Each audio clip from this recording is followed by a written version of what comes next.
So I built an agency to 50 people from the ground up, totally remotely from Vietnam. I came from my corporate career in my 20s, came out here when I was 30, did the English teaching for a bit, and then I started on my journey into content and SEO.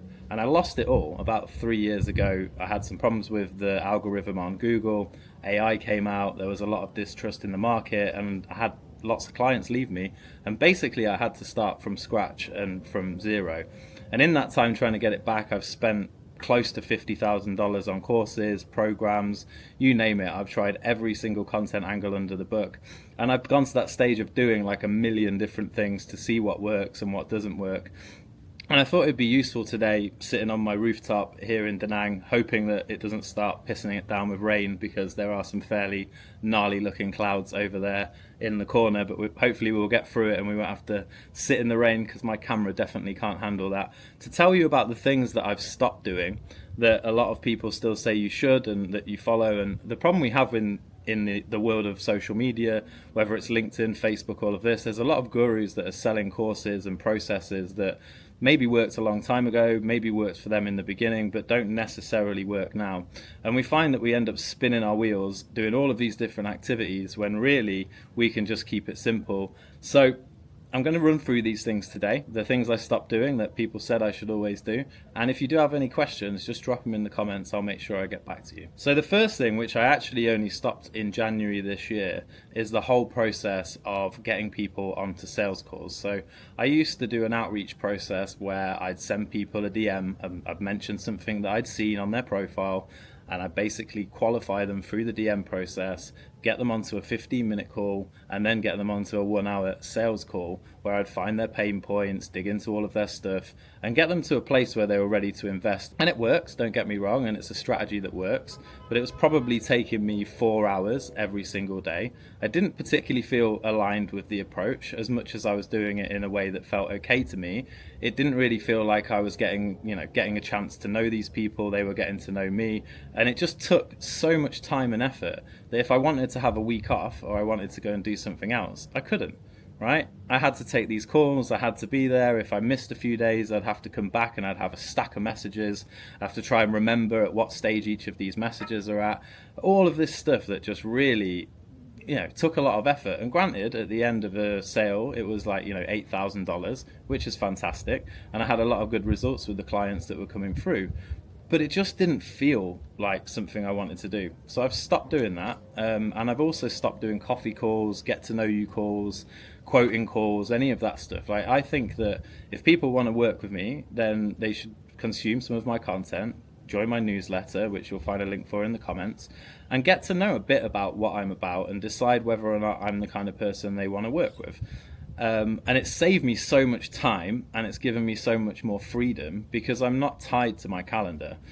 The other benefit of it is I actually have time now to use AI and agents to build things that actually help my audience and my community, rather than sitting waiting for the next sales call and all of that stuff. And particularly when you live somewhere like I do in Southeast Asia, time zones can be a nightmare, right? I serve people in Australia, I serve people in New Zealand, in UK, in USA. So to have to be there and available to take sales calls to try and convince people that I'm the right person to consult or coach or even build their systems for them is a lot of effort. And honestly, it's not affected anything at all, apart from meaning I've had better results and better numbers and clients that have almost come to me pre-sold because they've got to know me through my emails, right, or my short videos or whatever else. So that's the first thing that I've totally given up. And yeah, if you don't enjoy sales calls, you're wasting a lot of time on coffee calls, networking meetings, any of this stuff, just don't do it, right? You don't need to. There's a better way. There's a better system. The second thing, which is linked to that, is I don't do any personalized outreach anymore. I still do outreach. I still find people that are in my target audience, and I send out 25 connection requests every day on LinkedIn, and I follow that process. But I used to do the whole thing of like getting their profile, running it through AI, getting some insights, crafting a message, sending it to them, all of that stuff. And there's really no point, because even if you don't use AI, everybody thinks you are. And it's like knocking on someone's door and asking to use their toilet, right? You're always going in and saying, tell me about your business, or tell me about your pain points, or tell me about this achievement that you had that I'm telling you I'm interested in. And people can see through it. right? So I don't do any of that. The process I follow now is I turn up in their inbox with an offer of something of value. So that will be a tool I've built. I've got like a content tool, I've got a branding tool, I've got a tool that will tell you whether or not your offer is strong and where it could be improved. Again, I'll link those down below if you want to test them out. And I built those with AI. So then I'm turning up with an opportunity. I'm a bringer of opportunity to that person in their inbox. They might never have met me. And if they don't want it, they don't have to reply, or they can say no. But it's much easier to go in and say, hey, here's a thing. Do you want it? And if they use it, they get value, they join my email list, they can unsubscribe, but they're getting to know me without me like pushing them for their time when I've just met them out of nowhere. So I've found this like to just make a huge difference, and it's not really affected my numbers. Of course, there's a slightly lower opt-in, but I get anywhere between 18 and 23% of the people that accept my connection requests taking me up on my free offer, right? And then they use it and they get value, and I make sure it's good. It's not, you know, PDFs and all of that stuff, although there is still a place for those. But I know they're going to get a result from what I give them, and then that's it, right? I've done it, I've moved on, and that's cut down the time I spend on my outreach to almost nothing, right? It's negligible in the amount of time that it takes, and it's also something I can then get a VA to help me with, because the message is already in my voice and tone, and it's not changing for every single person. I also only follow up with people once. I might go back to them later with a different lead magnet, a different offer after a few months, but I don't just pester and try and get people to get back to me, which I know everyone says in sales it's all about the follow-up, and that's not wrong, but it's just not what suits me. And I'm trying to get the point across that you don't have to do it the way that people tell you it has to be done, right? It's just not true. So for me, personalization is dead, and it's not something that I follow through with. Another one, the third thing that's made me so much simpler in what I'm doing, is I've stopped mass commenting. So you'll hear people say the best way to build is to go and find people that are in your ideal client area, your ideal client profile, and comment thoughtfully on their posts. And you'll see it on LinkedIn now. It's a cesspool of comments, most of which are written by AI that have never... there's a crack of thunder up there, so hopefully we're going to get through this video.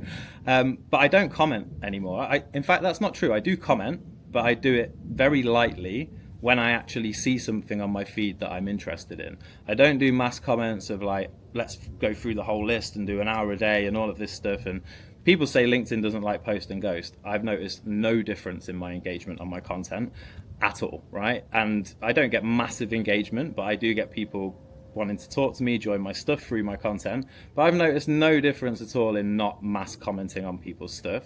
And it's also allowed me to curate my feed better, because if I go through it for 10 minutes here or there, I can just cross all the boring stuff that I don't want to look at. And trust me, there's a lot of that shit on LinkedIn, right? Loads of posts that are just really terrible, AI generated, generic rubbish tips, things that you can get from AI these days. So I don't bother with any commenting, and again, it's saved me a ton of time. And also, I just feel so much better about how I'm operating. Now, the fourth thing that I want to share today is, you'll see from this video, right? I wanted to get on with YouTube for a long time. I tried a couple of years ago, I tried again at the beginning of this year, and I'm now just starting again to do it this way, after seeing some other creators doing similar things. I don't edit my content heavily. I might cut a word here, I might cut a gap, I might do this kind of stuff, but I don't script. I don't do any of this teleprompting reading. I'm just finding somewhere to sit where I can talk and share a thought that comes up in my head, whether it's something that's happened that week, something with a client, this video today, which I had the idea for while I was driving home in the car 10 minutes ago. And I make some notes in my notepad, and then I sit here and I talk to you about it. I don't heavily edit. I don't try and put all these cool little B-rolls and things flicking up, because it just means I won't do it. This video, from idea in the car to recording to posting, is probably going to take me 20 minutes, which means I can post a lot more content. I can share who I am, what I'm about. You get to see a little bit about how my life is, and hopefully not me getting rain. At least I don't have a hair problem, you know, if it does rain.